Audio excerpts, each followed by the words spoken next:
It was a late spring evening on the Maryland coast, one of those early season gatherings where people still wore light jackets and pretended it was warm enough for sandals. The house belonged to Lisa and Grant, friends of ours from way back, married, artsy, childless by choice, and always hosting something. Their beach house wasn't massive, but the backyard opened up to a private stretch of sand and the kind of view that made you feel like everything in life was still possible. Harper looked beautiful that night, I'll admit that much. Her hair was up in one of those loose knots that somehow made her look even more put together. She wore this dark green dress, simple, nothing flashy, but it hugged her like it had been tailored. She'd been working out more recently. I'd noticed, obviously. Who wouldn't? And she was in a good mood. Glowing. Laughing more freely than usual. It wasn't like I hadn't seen her happy before, but there was something lighter in the way she moved. It felt curated.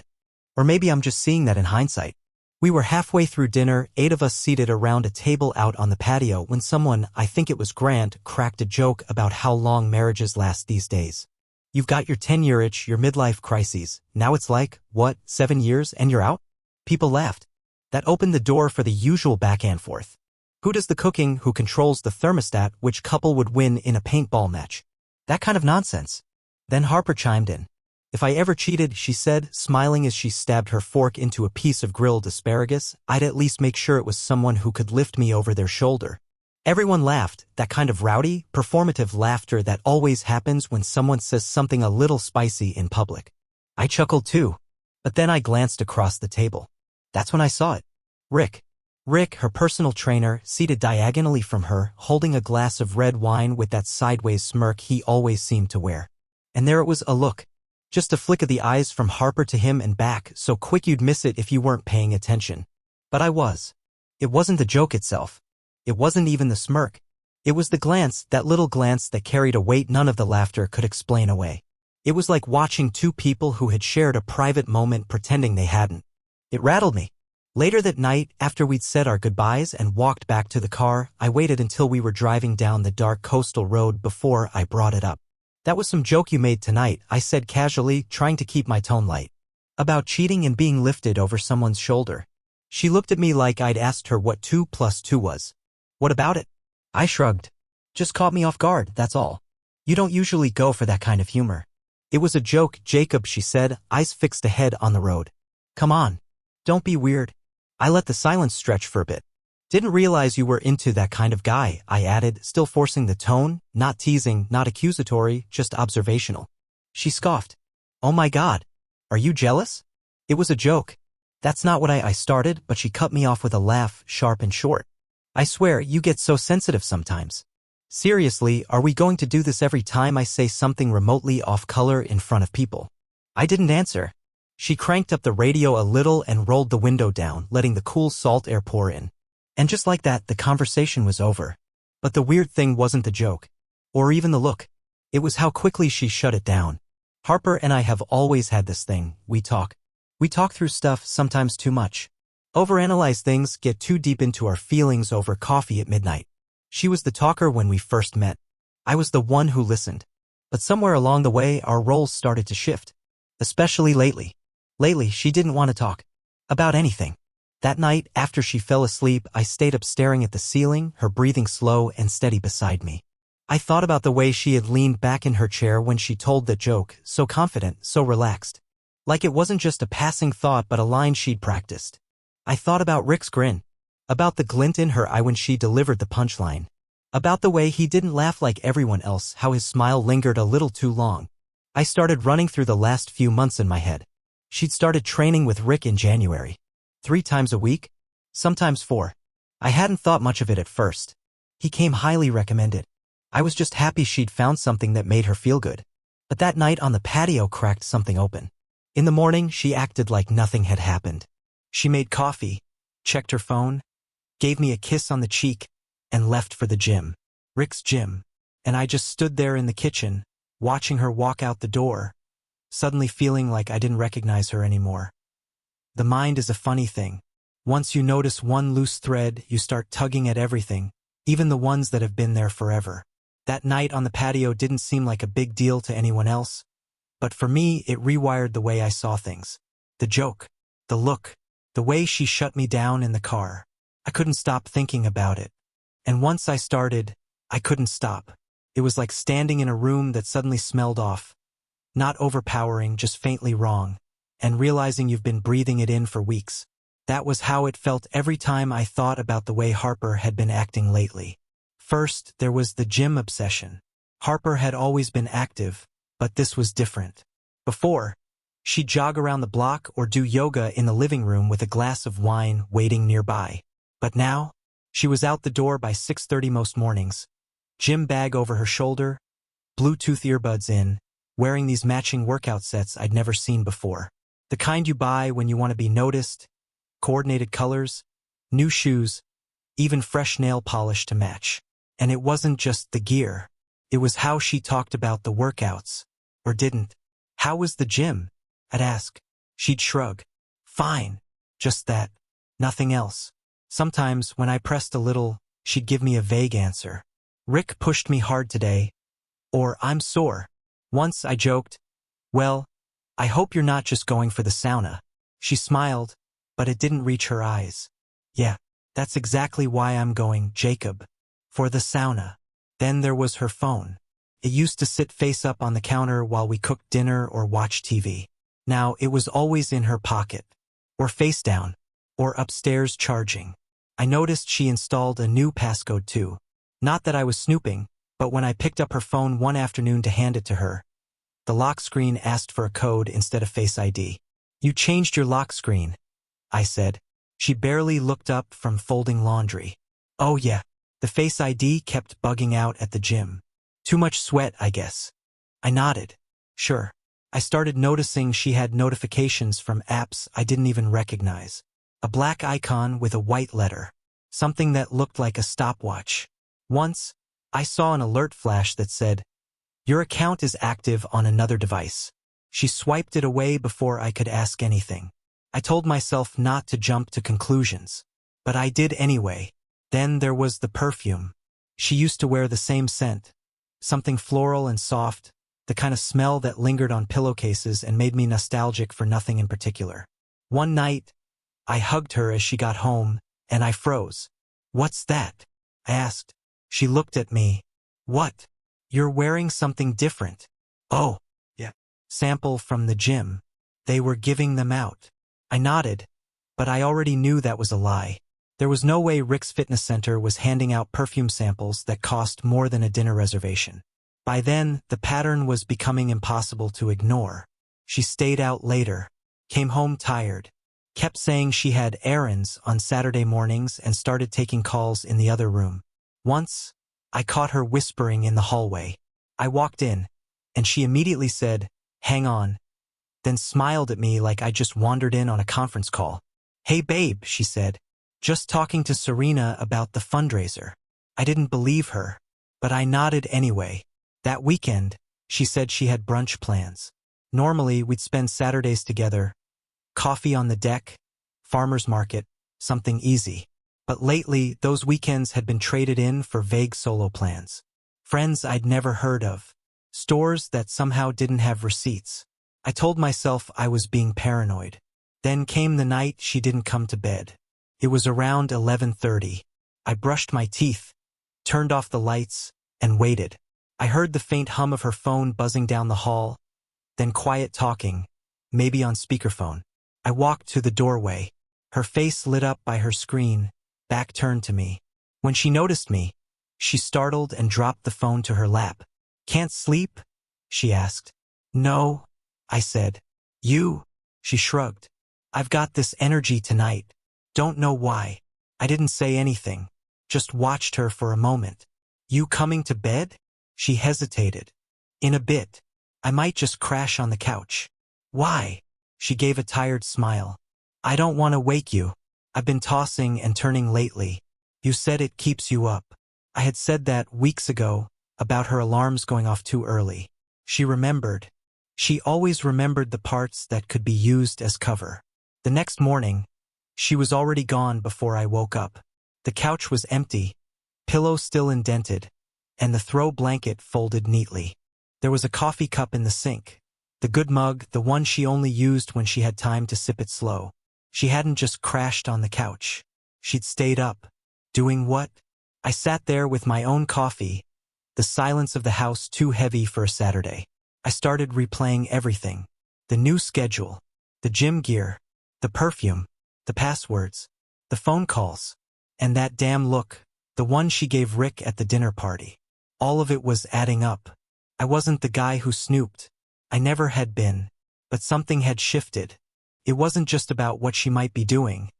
It was how I was starting to feel in my own home. Like a stranger.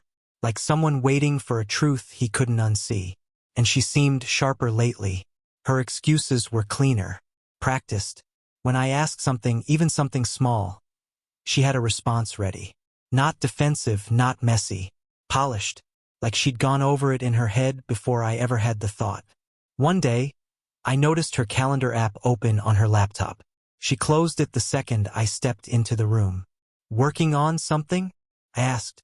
Just checking appointments. For? She smiled. My schedule's insane next week. I nodded, trying to memorize the screen before it disappeared. There were entries labeled PT session, client consult, and one that just said M. She never explained who or what M was. Later that week, she canceled plans with my family. Said she wasn't feeling well. But when I came home early, her car was gone. When I asked, she said she went out for fresh air. Just needed to drive a little. It was plausible. Just plausible enough. And that was what scared me most. Everything she said was technically reasonable. Everything she did had some explanation, some angle that made me question my instincts. But the sum of it all felt like a stranger had moved into my house, put on my wife's face, and learned to mimic her voice. The way she'd started to look at me, kindly, but with distance. The way she laughed at my jokes less. The way she seemed more tired when I was around. And the way I'd stopped reaching for her at night, even when she was lying beside me. That was when I knew something was happening. Not just a hunch. Not a suspicion. Something was broken. And she had already stopped trying to hide it. It was a forgotten tablet. That's what did it. Not a gut feeling or a confrontation or some smoking G*N buried in a drawer. Just an old tablet Harper hadn't used in over a year, buried under a stack of books in the upstairs office. I wasn't even looking for anything. I'd been cleaning, restlessly moving from one room to the next trying to do something. Anything that didn't involve thinking about where she was or who she might be with. The tablet was dead, of course. But the charger was still in the junk drawer. Muscle memory kicked in, and I plugged it in, thinking maybe I'd reset it and use it as a recipe screen or something stupid like that. A few minutes later, the screen lit up. Lock screen, her old wallpaper. A photo of us at Lake George 2 summers ago, back when things still felt real. But the real surprise? No passcode. No fingerprint. Just a swipe and I was in. And that was when it happened, the moment the world split in two. The tablet was still linked to her cloud. Not everything, but enough. Photos, notes, some apps still logged in. Most of it harmless. **TS of workouts. Grocery lists. But then I tapped into the photo gallery. And I saw it. A mirror selfie. Hotel room. Same dark green dress she wore the night of that party. But now halfway unzipped. Rick's arm. Unmistakable. Covered in tattoos from his shoulder to his wrist. Wrapped around her waist. Visible in the background reflection. He was shirtless. His face partially hidden, but clear enough. Another photo. Her on the bed. Sheets pulled up. Hair down. Smiling at the camera in a way she hadn't smiled at me in months. I stopped breathing. There were more. One of them standing in front of the window, his hands on her hips. One in the gym locker room. She was laughing, red-faced, mid-change. Rick behind her in a pose that made the context impossible to deny. I sat frozen, my hands gripping the edges of the tablet, while rising in my throat. I wanted to believe there was some explanation. A prank. A sick joke. Old photos from someone else's device. But then I found the folder. Hidden inside a photo vault app, the kind disguised as a calculator. She hadn't deleted it. Maybe she didn't think anyone would ever look. Inside were **TS of messages. Not texts, not iMessages, but DMs from an account I didn't recognize. A username that didn't match any of her socials. private, secret, and there it was, their conversation. Harper. Last night was incredible. I can still feel you on me. Rick. You're all I can think about. Thursday can't come soon enough. Harper. Jacob's got a work dinner that night. Should be clear. Rick. Perfect. I'll book the room again. Dozens of these. No typos. No hesitation. No signs of guilt. Just planning, coordinating, confirming. Her calling me Jay, saying she had to pretend to be tired, or moody, or just hormonal, to get space. There were even voice notes. I couldn't make myself play them. I sat there for at least an hour. My brain trying to make sense of something that couldn't be reasoned with. I didn't cry. I didn't scream. I just shut down. Numb. Like I was floating above the room watching a man get gutted from the inside out. I thought I might throw up. Instead, I closed the gallery and opened the Notes app. She had a list there titled or unfiltered, a bulleted catalog of things she liked about him. Physically. Emotionally. *Zuli. Strong hands. Doesn't second guess himself. Pushes me. Doesn't ask for permission. Knows how to take the lead. One bullet read, Jacob still thinks I'm just tired. I almost told him the truth yesterday. I stared at that line until the words stopped making sense. She almost told me. And then what? Decided not to? Decided I didn't deserve to know? That's when it hit me, this wasn't just cheating. This was her rewriting our relationship day by day, text by text, until she had an entirely separate life hidden in the margins of ours. The affair wasn't just physical. It was woven into her routine, her calendar, her clothing choices, the music she played in the car, the skincare products in our bathroom. Everything. I suddenly saw it all for what it was. The workouts that ran late. The perfume. The passcode. The jokes that weren't really jokes. Every piece had always been right in front of me and I'd been too trusting or too scared to look closely. And I hated myself for it. I closed the tablet and just sat there, hunched over on the floor, trying to remember who I was before that moment. Before the version of my life I thought I was living had been ripped away. The worst part? I didn't feel heartbreak. I felt humiliation. Like I'd been the punchline to some cruel inside joke. Like everyone else had seen it coming, even Rick, especially Rick, and I'd been the only one left clinging to a fantasy. Eventually, I stood up. My legs wobbled. I put the tablet in the drawer, not because I was hiding it, but because I couldn't look at it anymore. It was radioactive. A Pandora's box I had cracked open and couldn't unsee. Harper came home that night around 9 p.m. She smelled like citrus, a different perfume. She kissed me on the cheek like nothing had changed. Asked me if I wanted takeout. Said Rick was helping her prep for a half marathon. I nodded like a ghost. Said I was tired. I watched her move through the house with the ease of someone who still thought they were winning. The way she checked her phone under the table. The way she tossed her shoes by the door, humming quietly. It was like watching an actor rehearse a role they'd long since memorized. And I just sat there, staring at my wife, this stranger I used to love, wondering how long she'd been able to fake it so well. I didn't sleep that night. I lay in bed beside her, watching the ceiling, replaying every memory with new context. Her laugh after that party. Her insistence on solo errands. The sudden shift in Macy. The quiet way she started pulling herself back, inch by inch, until the only thing left was a hollow version of the woman I married. I knew I couldn't confront her. Not yet. She'd lie. Or worse, she'd tell the truth and I wouldn't be ready to hear it. Not while I was still bleeding. I needed time. A plan. A way to reclaim even an ounce of control in a situation that had completely stripped it from me. And I wasn't going to give her the satisfaction of knowing I'd broken. So I made a decision. I would play along for now. Because if she was going to keep pretending nothing was happening, then I'd do the same. But beneath the surface I was already moving. Already gathering. Already getting ready for the moment when I wouldn't just find the truth. I would use it. And when that moment came, I wasn't going to whisper. I was going to burn it all down on my terms. I didn't confront her the next day. Or the next week. Because now I had a new role to play, the fool who still didn't know.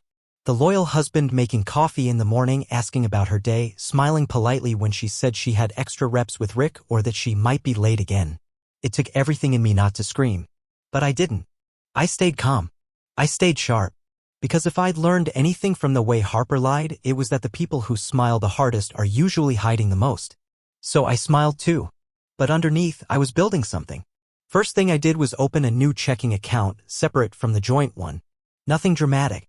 Just a new bank with no shared logins, no overlapping passwords, no linked devices. I moved small amounts over at first. enough to avoid suspicion. Over time, I rerouted my direct deposit. That was step one. Next, I called a lawyer.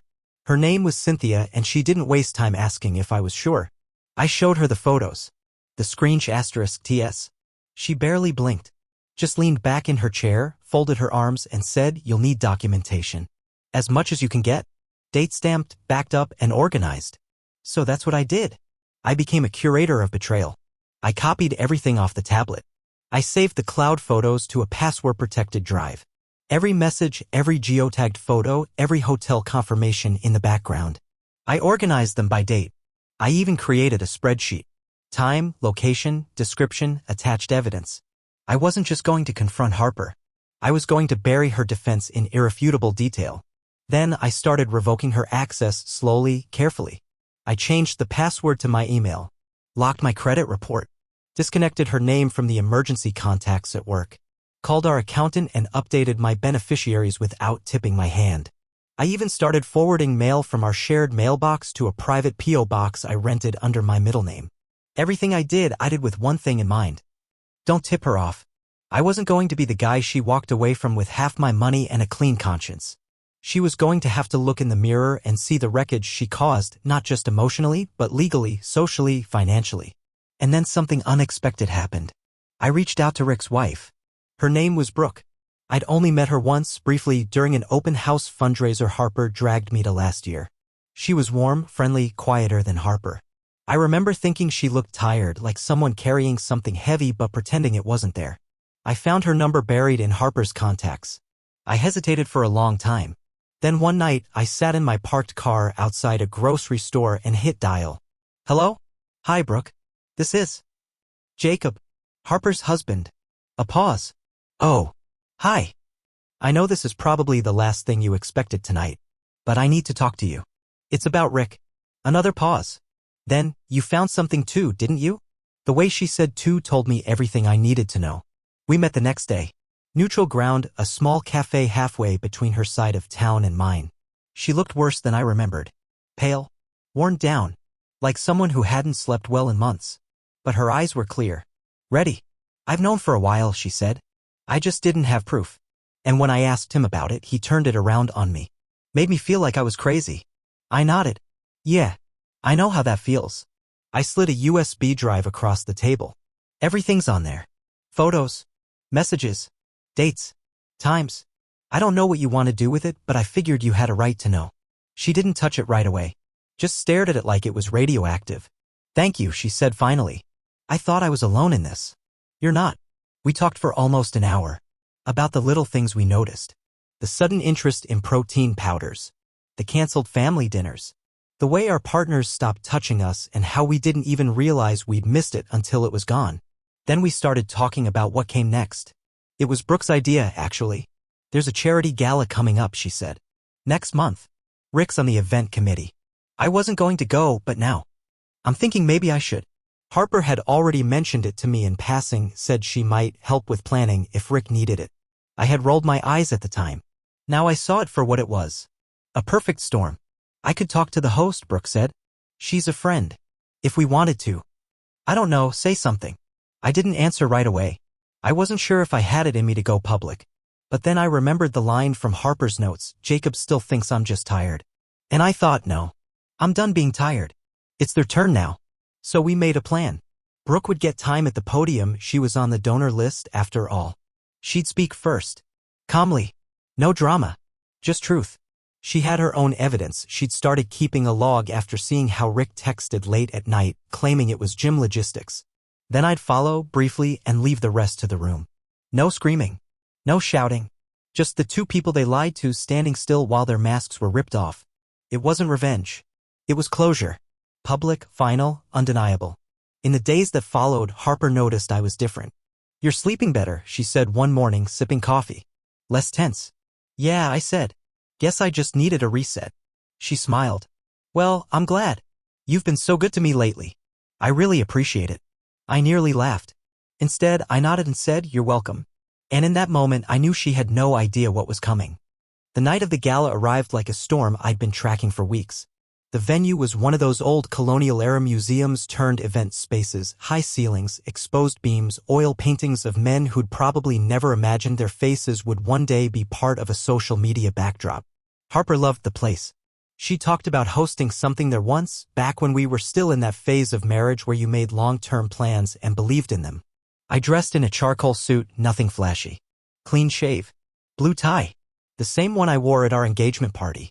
Harper came down the stairs looking like a movie scene. Hair curled and pinned, a gold dress that shimmered under the light, heels that gave her that elegant, floating posture. Her perfume hit me before she reached the bottom step. The same one I'd smelled on that hotel pillow in one of the photos I'd found. I nearly flinched. Instead, I smiled. "You look amazing," I said, because that's what she expected me to say. "You clean up pretty well yourself," she replied, touching my lapel. We drove together. The irony wasn't lost on me. Sitting side by side in the car, two people who were supposed to be in love, smiling at stoplights while quietly building escape routes in their heads. Only I wasn't building an escape anymore. I was building a reckoning. She had no idea. The museum had been transformed into one of those magazine spread events. White tablecloths, string lights, champagne flowing like water. People in polished shoes talking about fundraising goals and local politics and what their kids were doing this summer. It was all polite noise. I spotted Rick before Harper did. He was standing near the back of the room, laughing too hard at something some board member had said, a drink already in his hand. His suit looked expensive. His confidence infuriating. It was the kind of arrogance that only comes from believing you've gotten away with something.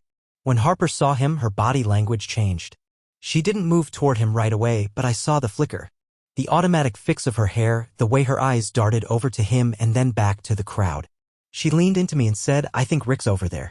I should go say hi, he helped coordinate this whole thing." "Of course," I said. "I'll grab us drinks." We split up. She made her way toward him, weaving through the crowd with the confidence of someone who believed the night was hers. I took the long route, watching them from a distance. When she reached him, she placed her hand on his arm and leaned in, not overtly, but with the kind of familiarity you'd never show a coworker. Rick touched the small of her back.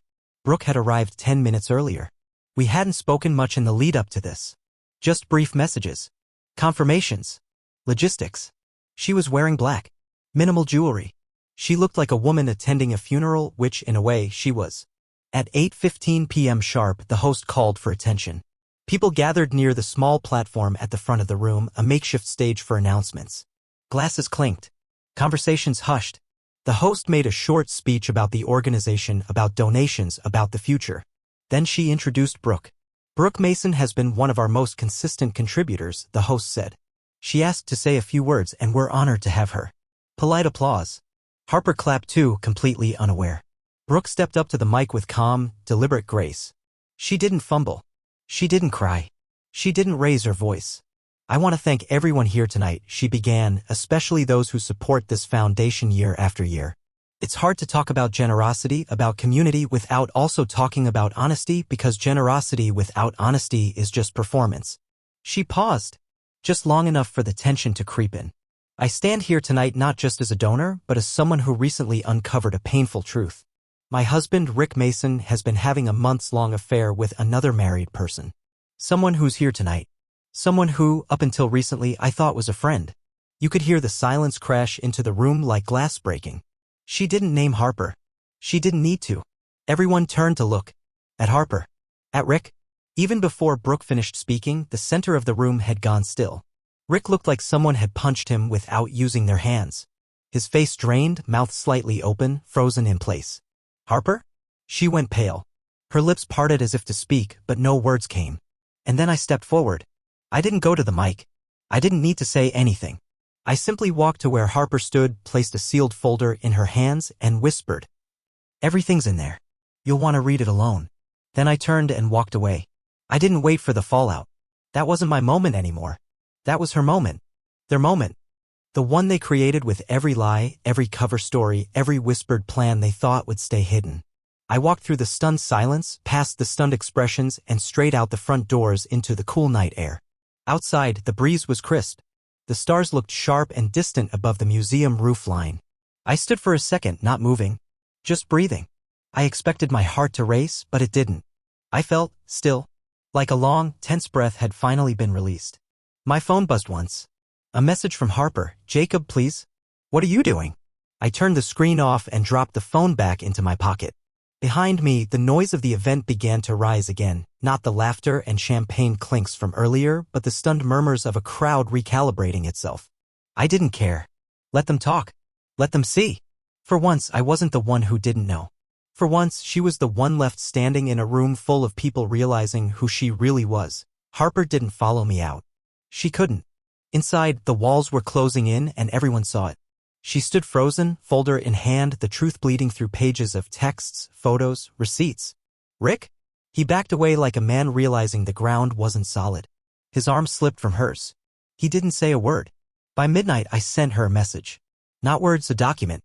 Terms of separation. Division of assets. My departure. No threats. No drama. Just finality. The house was hers, but the reputation she prized? Gone. Her curated world collapsed in one night, and I made sure it happened with silence, not spectacle.